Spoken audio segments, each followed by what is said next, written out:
I'm O.W. Root, and this is Pleasant Peninsula. It's really freezing peninsula right now, or I guess really just a winter peninsula. We finally have snow on the ground, as you can see. So winter wonderland, if that's what you want to call it. I'm a little worried about this fire right now. We've got pretty strong winds, gusts around 30 miles per hour, and this fire doesn't keep up too much, that kind of wind. Reminds me of that story, To Build a Fire by Jack London. Remember that story? I feel like we read it in 5th grade, 6th grade, 7th grade.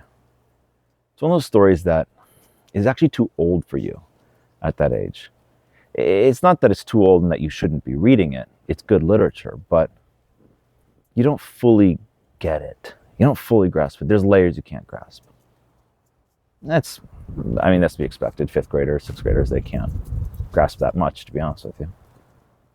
You probably remember that, To Build a Fire by Jack London, and it's an incredible story. It's short. I mean, you can read it in 15 minutes, 10, 15 minutes, if I remember correctly, these days.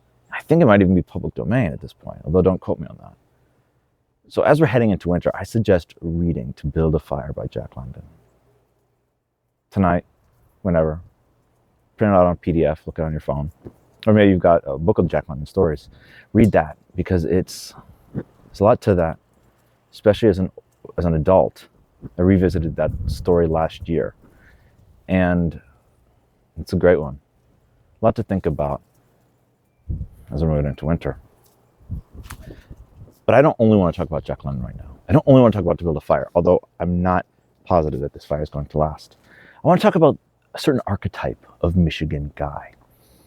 He's the guy who loves talking about weather, and specifically bad weather.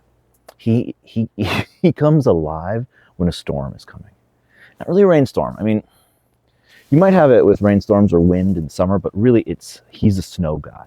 He loves winter. He loves talking about how, we're going to get 2 feet of snow, 3 feet of snow. They're saying it's going to get down to -50.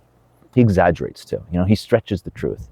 If he reads on weather.com, 12 inches, that becomes 18 inches by noon. Then 24 inches, he's telling people by 5 p.m. It's because he likes the thrill of it. He likes the idea that we don't know what's going to happen and we're all in it together. Who knows? I was talking to people about it. I saw a guy like this in the store the other day, and he was talking to these people. He's Gavin said, we're supposed to get 2 feet of snow by Friday. 2 feet of snow. Oh yeah, you're going to be stuck. You got to get everything you need. You're not getting in or getting out. It's happening. The grocery store's already packed. Stuff like this. And the guy he's talking to is standing there and says, really? I mean, I'm standing in the back of the line and I'm just like, give me a break back here, because these guys, they love it. They live for the feeling of exaggerating and the possibility of chaos with the weather. And so they love winter, and they love stretching the truth. They love talking about it. They love anything could happen. And this is a very specific northern type of guy, very specific Michigan guy.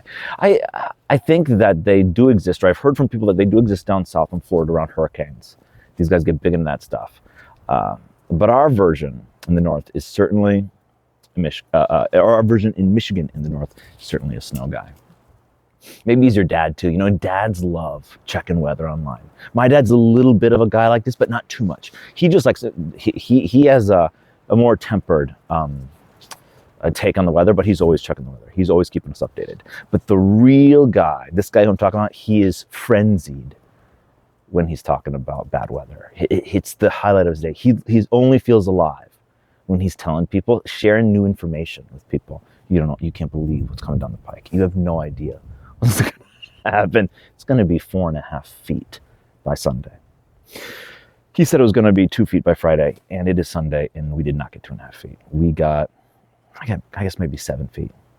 Nevertheless, he was right to some extent. We did get snow, and it is now winter. And he's a bit of a fun archetype, so we love him.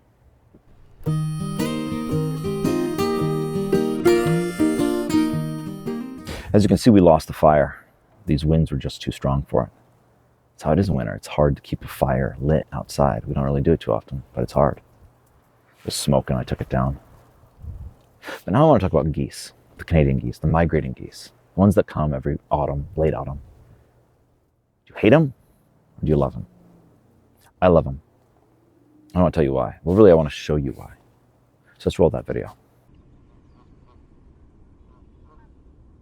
Up in the northwest corner of the Lower Peninsula on Little Traverse Bay, incredible numbers of geese fly over our little town every fading autumn, and I love them. Sometimes they fly so low we can hear their wings flapping. It's a high-pitched, flat, almost squeaking sound. It's an incredible thing, and you can only hear that soft flapping in the air above if you are quiet. Very quiet. There's a cornfield northeast of town where some of the geese stop every evening. They come sailing in over the farmland, the little figures floating in the pink sky. They swirl around the large field in loose circles, finally all coming to land together, squawking.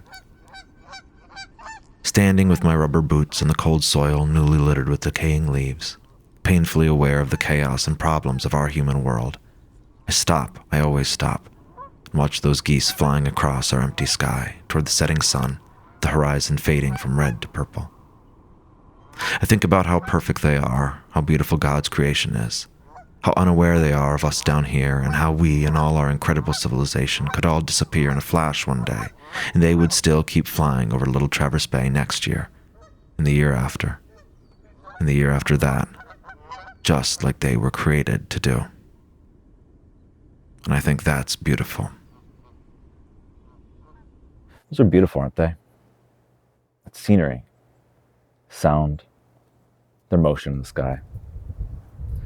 It's some of the most beautiful stuff I see. I live up here, one of the most beautiful spots in Michigan. Something else I want to add to that video that I wasn't able to fit in is that, my wife and I, every single kid we've had in our family has come in late autumn, when those geese are flying above, up in the air, in the sky. And I always think of that. Every single time I see them, it reminds me of when we were waiting. Is the baby going to be born tomorrow or maybe next week? Who knows when? You're in that point where you're waiting. And you have no idea what's going to happen. You don't know who they are yet. And I remember stepping outside as my wife's getting dinner ready, looking up at the sky, watching those geese fly over. In the back of my mind, always that wondering about who's going to be born soon. And so that's another reason why I love geese. It feels like a sign in our family, interestingly enough, because all our kids are born late autumn, that a baby's going to be born. And because you remember those last few weeks right before, and those first few weeks after baby is born, because you remember them so well, those times so well, I remember those geese so well as well. And that's something really special. I could never hate the geese. To me, the geese are only about joy and beauty. And I love them. I'm O.W. Root from Michigan. Enjoy it.